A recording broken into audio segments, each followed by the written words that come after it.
안녕하세요, 우기북입니다. 오늘은요, 우리 모두에게 너무나 필요한 책이 아닐까 싶습니다. 짜잔! 도둑맞은 집중력이라는 책을 가지고 왔어요. 우리 우구님들은 어떠세요? 집중력 잘 지키고 계신가요? 저의 집중력은 이 책의 제목대로 도둑맞아 버렸습니다. 최근 들어서 집중력이 더더 안 좋아지고 있다는 걸 좀 느꼈었거든요. 어떨 때는 책에 좀 집중을 잘 하다가도 어떨 때는 너무 집중이 안 되는 거예요. 그래서 좀 자책도 했습니다. 책을 좋아한다고 막 책 사랑한다고 그렇게나 떠드는 인간이 예전만큼 책에 집중을 못하는 거예요. 그러니까 저 자신이 좀 한심하게 느껴지더라고요. 근데 이 책을 읽고요, 이거는 단순히 나의 의지력, 나의 집중력을 탓할 문제가 아니구나, 지금 외부로부터 집중력을 도둑맞고 있는 상태구나 라는 확실한 경각심을 가지게 됐습니다. 물론 우리 모두는 지금 현대 기술이 너무나도 발달하다 보니까 집중력이 빠르게 분산된다라는 걸 다들 인식은 하고 있을 거예요. 저도 경각심이 아예 없던 건 아니었거든요. 근데 저는 이런 현대의 기술을 적절히 누리면서 그 집중력을 지키는 건 저의 능력 문제라고 생각을 했었습니다. 근데 이 책을 읽고 조금 생각이 바뀌었어요. 집중력이라는 건 그냥 단순히 붙잡는다고 되는 게 아니라 아주 치밀하게 방어 진지를 구축해서 단단히 지켜내야 하는 것이구나 라는 생각을 하게 됐어요. 책의 저자는 영국의 저널리스트고요. 집중력이라는 문제에 대해서 정말 다양한 연구 사례와 데이터들을 가지고 와서 진단을 하고 거기에 대한 해법들을 제시를 해주고 있는데요. 이 책의 스타일은 조금 호불호가 있을 수 있어요. 의사들 중에도 현재의 증상을 빠르게 낫게 하는데 집중하는 의사가 있고, 그 증상이 생기기 전 원인에 대해서 집중을 하는 의사들이 있잖아요. 어떤 의사를 좋아할지는 그 환자에 따라서 다 다를 것 같은데요. 저는 단순히 증상이 아니라 그 원인까지도 같이 짚어주는 그런 의사가 좋거든요. 근데 이 책은 이 집중력이라는 문제에 대해서 그 원인까지 깊이 파고 들어간다는 점에서 너무 마음에 들었습니다. 그래서 어떻게 보면 빨리 해답을 얻고 증상만 치료하고자 하는 분들한테는 조금 답답함을 느낄 수 있는, 근데 반대로 저자가 열심히 모아놓은 여러가지 연구 결과들을 열심히 따라가면서 정말 깊은 설득력을 맛보고 싶다면 이 책이 정말 최고의 책이 될 수도 있습니다. 그런 점에서 저한테는 정말 최고의 책이었죠. 저자의 엄청난 노력이 담겨져 있다는 걸 느낄 수 있었어요. 책의 앞부분에서는 우리 집중력의 문제가 왜 생겨나는지를 짚어보는데요. 우리는 현재 대가속의 시대, 대도파민의 시대를 살고 있죠. 모든 것이 빨라지고 있어요. 그리고 이제 모든 것이 자극으로 가득 차고 있습니다. 이것은 거스를 수 없는 현상이죠. 근데 문제는요, 우리 뇌가 대가속의 시대, 대도파민의 시대를 잘 견뎌낼 수 있느냐가 문제인 거예요.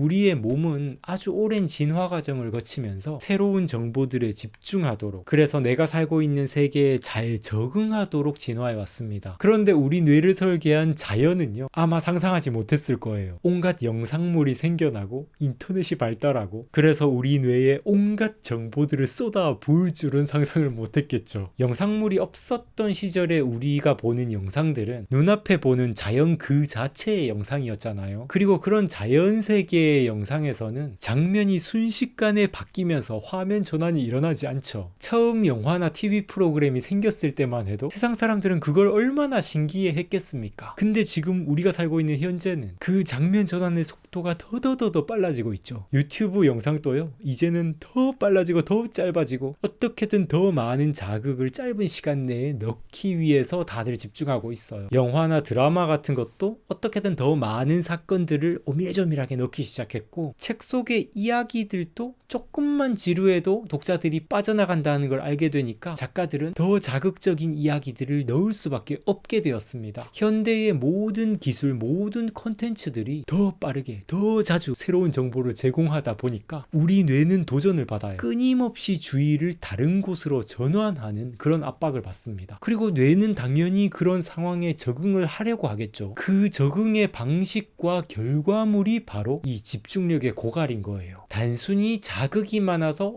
집중력을 잃고 있어, 이런 1차원적인 문제가 아니라 우리가 지금 살고 있는 모든 방식들을 누리는 것 그 자체가 내가 집중력이 없는 사람으로 훈련되게끔 형성이 되어 있다는 뜻입니다. 정말 너무너무 무서운 일 아닌가요? 사실 그렇다고 우리가 지금 삶을 다 던져버리고 일도 그만두고 어디 산속에 들어가서 이런 현대문물들을 다 무시하고 살 수는 없는 노릇이잖아요. 동물 중에 초식 동물들을 보면 끊임없이 주위를 살핍니다. 작은 소리와 작은 움직임에도 바로 반응을 하죠. 그들에게 한 곳에 몰입하는 능력은 위험이 될 수 있어요. 왜냐하면 그들이 살고 있는 환경 자체가 위험천만한 환경이기 때문에 그들에게는 그렇게 끊임없이 주의를 전환하는 방식 자체가 그들의 생존율을 높여주는 겁니다. 근데 지금 현대인들이 처한 환경도요, 목적은 좀 다르지만 그 결과물은 비슷하게 만들어지고 있는 것 같아요. 우리가 매일 접하고 있는 이 기술들이 우리가 한 곳에 집중하는 능력을 잃게 만들어 버리는 거예요. 그리고 정말 무서운 건 이런 영향을 가장 크게 받을 대상은 지금 태어나는 세대들이라는 것입니다. 뇌가 자라나는 시기에 끊임없이 주의를 전환해야 하는 그런 기술들 속에서 계속해서 자라나 버리면 무언가 한 곳에 깊이 생각을 하고 하나에 집중해서 무언가를 배우는 능력 자체가 자라나지를 못하는 거예요. 지금 우리만 해도 예전에는 2시간, 3시간짜리 영화도 재미있게 즐기던 우리들이 이제는 10분짜리 영상도 길다고 이야기를 하면서 더 짧은 영상, 더 짧은 주기의 도파민을 찾고 있잖아요. 우리의 뇌조차도 이렇게 짧고 빠른 패턴에 이미 적응을 맞춰버린 겁니다. 그리고 이런 방식은 우리의 독서 패턴에도 영향을 미치고 있죠. 우리 윗세대의 어른들만 해도 과거에는 책이라는 게 너무나 귀하니까 새로운 책 한 권을 얻게 되면 그 책 한 권에 푹 빠져서 몇 시간을 보내는 게 당연한 일이었는데 이제는 책이 넘쳐나는데도 불구하고 오히려 독서율은 더 떨어지고 있죠. 책을 읽고 즐기는 사람들이 점점 더 줄어들고 있습니다. 처음 인터넷이 나오고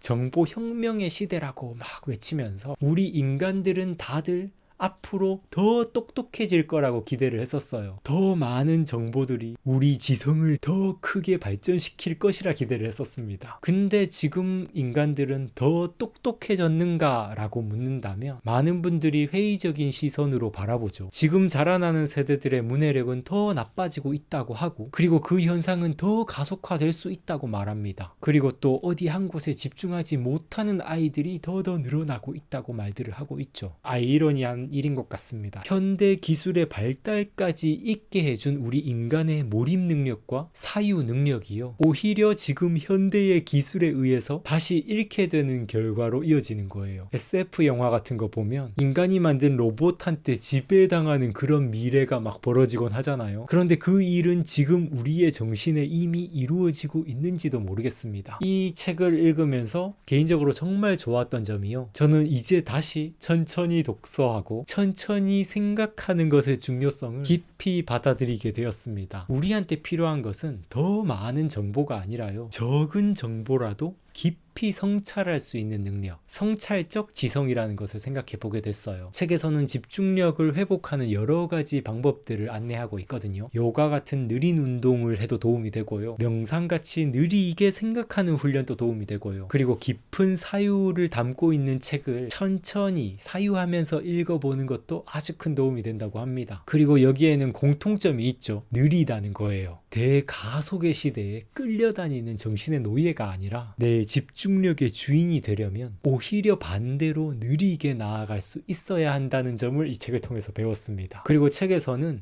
수면 문제, 그리고 어떤 만성 스트레스 문제, 이런 것들이 또 우리의 집중력에 영향을 끼치고 있다라고 이야기를 하기도 해서 다른 맥락에서의 어떤 집중력 문제도 같이 생각을 해볼 수 있었고요. 그리고 책의 뒷부분으로 가게 되면 이런 집중력의 회복을 단순히 개인적인 차원에서만 접근을 할 게 아니라 사회적인 차원에서도 우리 집중력을 지킬 방법은 없는지 같이 고민할 필요가 있다고 이야기를 하는데요. 그 부분에서도 정말 많은 생각을 해보게 되더라고요. 이 책은 나온 지 3년 된 책인데 3년 전에 한번 읽고 그냥 대충 꽂아뒀다가 이번에 다시 재독을 하면서 너무너무 좋았습니다. 우리 우구님들께도 일독을 권해드릴게요. 오늘 이야기는 여기까지입니다. 저는 또 다른 책 이야기로 인사드리도록 하겠습니다. 시청해주셔서 감사드려요. 성장하는 방송, 성장에 관한 방송, 우기부기TV 손승욱이었습니다. 뿅!